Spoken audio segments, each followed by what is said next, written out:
Man, they cheating, man. What the fuck? You probably gonna lose anyway. You always talking shit. Party after party, all over money. This is how the story goes. Man down, he ain't had that thing on him. Hit up on the hat. 4-5 with the beam on it, all over cat. That's status with the green doing. Niggas catch cases all over paper. The night was so young. Right before the sun sunk, Jay was on the strip with his niggas getting drunk. He just made a flip. He playing with an extra brick. His niggas don't know. He burned his connect. He feeling like an outlaw. He don't give a shit. Not worrying about the outcome. It is what it is. He burns down the Dutch, tap the ass on the fifth. He tell his nigga nut. Who make cash like The real live music from L Gang Entertainment. This is how the story goes by Ant Hits. Man, check out the music if you're interested in any of his music, man. Hit him up. Hit me up, dog. Just hit me up. I got all that hot shit straight out of Camden, New Jersey. We got all that hot work coming out, baby. This is all music from the hottest motherfucker in the hood. That's how I'm coming, straight like that. But back to this Madden football stuff, man. You back with Real Talk and Hits. And your co-host, The Real Boone, a.k.a. Wildcat. We about to get into this AFC South, man. Mr. Wildcat, Real Boone, what's going on with you, big guy? Ain't nothing much, man. Just chilling, man. Trying to find a game of Madden. Shit, we spend more time looking for games than we do playing them shits, huh, cuz? Hey, you know niggas be ducking. Duck sauce. They be ducking and shit, man. So we gonna get into this AFC South right now. We in week 4, season 4, and King Madden, the livest franchise around right now. Don't ask nobody, find out yourself. So right now, the King Madden, we coming off a great Super Bowl win by the Rams. GM user King Falk. Let's get into the AFC South. You still got the Jaguars over there, the Texans, the Colts, and the old Titans, who's now the Nighthawks. Before we get into the standings, the Nighthawks, wasn't they just another team last year? That's the first team I've seen in forever move 2 seasons in a row, man. What's going on with these Nighthawks out there? What's up with Commissioner Mike, man? Irish Tillman, moving his team around. Man, I guess they're going to move until they get it right, man, I guess.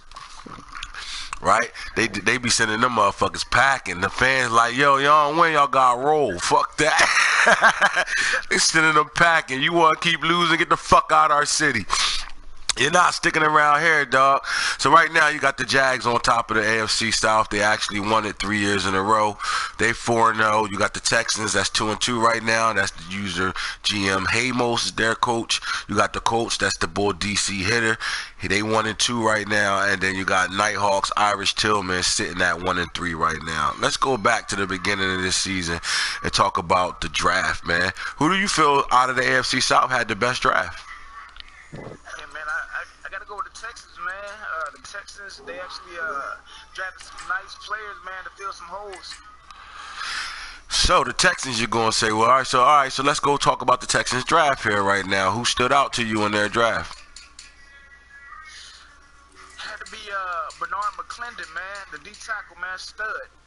Is that the one they call Baby Sap? That's the one everybody was big on, Baby Sap. Bernard McClendon. That's what stands out to me. Yeah, quick development trait, 89 strength, 76 tackling, 84 block share, 81 power move, 75 speed, 80 acceleration. Yeah, 6'4", 301 pounds. Yeah, he's a stud, man. He's a stud. He's definitely a stud. Is that going to help them change their? You know, they already had a stout D line. I would have thought they would have went secondary and sold that up. They did get Kilo Jennings, the rookie free safety. What do you think about him? I think he's a steal, man. Honestly, I'm surprised he didn't go a lot sooner, but I think he fits perfectly with his Texas defense. 3rd round pick, 9th overall, man. 6'3", 200 pounds, Princeton. So he's very intelligent. But this is what I like about him. At 6'3", 200 pounds, 91 speed, 91 acceleration. That means you flying. So you had to run like 4.42 in the 40 or something like that, somewhere along those lines. Man coverage, play rec, all that stuff is there. Hit power 78. He's not a hitter, but at free safety you want somebody to fly around like Ed Reed. So I think they did do a good job here at this pick, and that was their 3rd pick. But their 1st pick at the 9th round was the D tackle. Anybody else that stood out to you? Oh man, DeMarco Ballard, man. That that guy, he's another stud, man. 87 speed, 91 hit power. So that's where your anchor of your defense is gonna be as strong safety, man. Reminds me of Dayon Buchanan, man, of the Cardinals. Man, I wouldn't disagree with that one right there. Look, he went in the second round, so their top 3 picks was on defense. So you know what? The Texans actually drafted what they needed more than anything. Now here's my question, Boone. You know your famous word, what you gonna say? Now the boy Hamos didn't draft. We know that for a fact. So he got what? Computer love.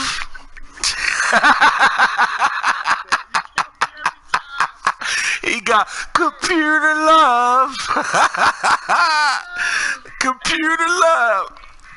And he's got the team, man. He had a great drive to kind of support his team. The question is, his shooting skills gonna match up to his team. Man, I guess we shall see. I mean, they sitting in second place right now in the South after 4 games. We'll talk about the first 2 games they played. We're not going to talk about their last game. That they might not want to really talk about that. But see, all right. So with these Texans right now, we're not going to stay on them real long, but we're going to come back to the rest of the AFC South. But let's just quickly just stay here right now. Here's the one thing that I'm not really fond of right now. You got Deshaun Watson, who when you start a franchise, most people are going to pick the Texans that play with Deshaun Watson. Would you agree with me, Boone? That's true. All right. Now, with that being said, this guy's a 96 overall in 4 years. All right. Our XPs in our league, King Madden, is on 300, so it doesn't take you long to get a quarterback to where he's at 96. Throwing power is an 88, 97 short accuracy. But here's my thing. When you go to his stats right now, this is where the user skill comes in effect right now. So in 2017, he had a 59.4 quarterback rating. 55.1, 2018, 59.7, 2019, and right now in 2020 has 34.8. That's not good, Boone. That's not getting it done, buddy.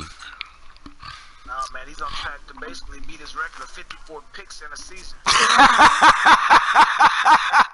Yo, 47 and 17, 54 and 18, 50 and 19. He's definitely on course to beating that. That's crazy. What's that? That's 104 right there. This guy throwing down there 160 interceptions in 3 seasons. God damn. Yeah, he ain't better get it done there though, man. I think they should address they're big on their running back Brian Hill. He actually traded and got him from the Falcons in year 1. I don't remember what he gave up for him, but we was told by Coach Hamos that whatever it took to get Brian Hill in the building, and that's what he wanted to do. Now that's one of his high school friends, Brian Hill, from his area over there in KC, close to the St. Louis area. So he'll go ham for him. I'm quite sure he'd have did some try-ass shit and gave up a first-round pick. But, you know, me as a commissioner, I probably stopped that. As a matter of fact, Boone, what did you get for this pick, Brian Hill? I think I blessed him, man. I gave him, he gave me a 4th. I got a 4 for him. You gave up a 4th for him? You sure? Nah. Or you ain't still no second? You got second. Nah. He gave me a 4th. You got second from me, dog. Don't try to lie now because we on live radio. You got second from him. You know how I know? Because Mike had to give him a second back in the trade they made. Listen, if I got a second for him, call me GM of the year. That's all I'm saying. Nah, call you GM of the year or call him Triad of the year. Hey, man, that fits well too, man. Sorry, Hamos. Hamos, you my guy, dog, but Triad. That's some try-ass shit right now. So off these Texans, man, I think, you know, as you go down their offensive roster, they still, I don't know, man, they got work to do. They don't really have nobody outside of Hopkins at receiver, and they got work to do. But that's cool. So let's talk about your next team that you think had the best draft. I gotta say the Jags. Let's go to the Jaguars, man. Well, you know, I'm Ant Hits, man. I'm the guy that run the Jags over there. You know, we won 2 Super Bowls back to back. Let's give me some credit. Give me some credit for all y'all out there that be like, come on, man. He's cheating. He the commissioner. Nah, dog, I'm just good. Face facts. Point blank, period. I did something impressive in my book. You know, I don't never do what I ended up doing this season, which is go heavy on the offensive line. I went and got all linemen this year. to replace some of these old guys sitting in the building right now. So my let's see, I don't remember exactly who my first round. You know what? I do. My first pick was the right tackle. No, right guard. I'm sorry. My first pick was the right guard. Yeah, he was Ornstein, Justin Ornstein. This had to be my pick right here.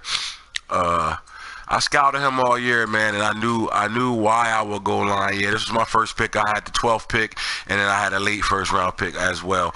The reason why I went here, Boone, is because my two right guards are getting older. Bottom line, they're getting older, and I know I need. You know, all my linemen have made the play Pro Bowl in the last 3 seasons. I lost my right tackle to free agency, who killed me. But the right guard that I drafted the year before, Cherry, I moved him to right tackle, and he's a stud for me right now. He's starting right tackle. But Justin Ornstein is a project. He's sitting on the bench, 6'2", 305 pounds. What do you think? How do you feel about that pick before I talk about myself? I think it's a good pick, man, especially with Leonard Fournette in the backfield. You give him some stability. Also, man, your quarterback, I mean, he needs some help back there. You don't want to leave him hanging out to dry. So I think that's a real good pick. And you know what? That's what I was thinking. I was thinking in the future. We just signed Leonard Fournette, and we signed our left tackle Cam Robinson back to contract. So they Jaguars for life right now. But my second pick, man, I went with the D tackle, man. I was looking at, honestly, my first pick would have been the D tackle for either, I think it's the Chargers got him. Chargers got a really good D tackle that was in this draft, and the Texans got the guy I was actually looking for. But I went with Eric Pearson, man. This is why I went with Eric Pearson. First of all, 90 strength, 81 tackling, 88 block share, 82 power moves, 70 speed, 81 acceleration. So they saying they got the baby sap over there in Texas, but maybe he might be baby sap. Now let's just take in mind after preseason in a few games, his overall jumped up some more though. But this guy's a stud. He's actually starting right now and put old veteran Malik Jackson on the bench right now. What do you guys say about this guy? You know what? I like this pick. And if you look at the D line, man, especially at the D tackle, man, no one should be able to score on you on the goal line, man. You got Enzor. His name looks should be Beastly Enzor. But then you got Persons. Then you got Jackson in the middle. Then you, I guess you're starting Smoot. Yeah, well, we just decided to start Smoot over Njoku, and here's why. When you think about money situations, trying to maintain a team and stuff, you got Dwayne Smoot who came out in Fournette's class. I had to get him on the field somehow, so he was playing spot duties in certain formations. And Njoku, man, he started getting hurt, and we had to make a big decision if we wanted to sign him back, and we did sign him back. And honestly, I think that might have been a wrong move for us to sign him back, because Smoot is starting for me right now, and he's done more, and his development is bigger right now. Njoku is in his 4th season, he's a 92, and Smoot is in his 3rd season, and he's a 90. So if you out there, you want to know how to GM and want to know how to build your team, these are things you need to look for. Dwayne Smoot has the bigger upside right now, and he's supposed to be on the field. So he starts for me right now, and Njoku is actually playing the way I had Smoot playing the last 2 seasons, certain formations and spot up duty. He's also on the trade block. But we're kind of loaded on the defensive line side of the ball, though. Malik Jackson's up for trade too, just for anybody that want him. But back to you, Boone. What you think? Let's keep talking about these Jaguars right now, man. Defense, like I said, defense stout. You know what I mean? You got Myrick, you know what I mean? Basically running out of the gym, or jumping out of the gym, running out of the gym. Nobody's running past him. Get the fuck back. You better watch out. You got Ramsey. You know what I mean? He's always gonna be a beast. Then you got Israel. So, like, I don't know, man. I see no holes in this defense, man, honestly. No holes at all. Yeah, this team was well put together. I mean, I pick you. Anybody that starts a franchise, man, the Jaguars is one of the top teams to pick, and here's why. Leonard Fournette, if you play with him right, is unstoppable. That's just point blank period right there. But they are so young, and when I mean young, I don't mean just all rookies. They're young everywhere.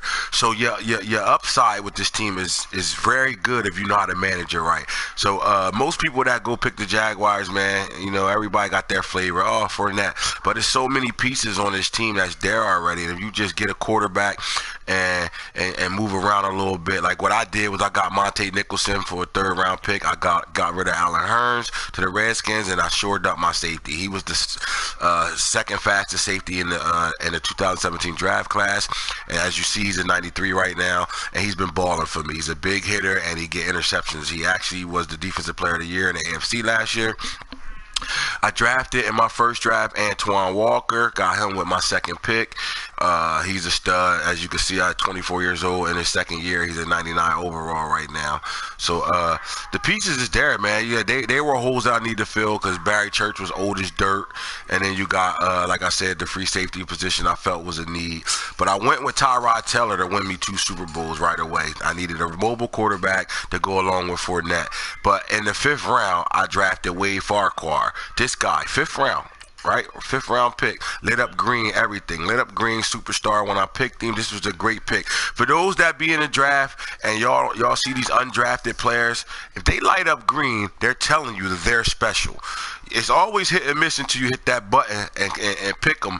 But when I picked him, this 97 throw power was what I wanted. Everything else I had to work on. So what I did was I put him at my top of practice, and I left him there, and I worked on him all year. I never started him. Tyrod Taylor was the starting quarterback for our 2nd Super Bowl, and this guy just developed. And now he's 97 throwing power, 88 throwing a run, 97 play action, medium 90, short 90, deep accuracy 97. He arrived. And the other thing about this is getting him in the 5th round, I don't have to worry about a contract for a while. You know what I'm saying? Like that's the main thing right there. So, but we're going to take a quick break right now. This is Ant Hits, the franchise guru, and your boy, the Wildcat, Real Boom, hitting y'all with the real talk, the show, King Madden League. We'll be right back.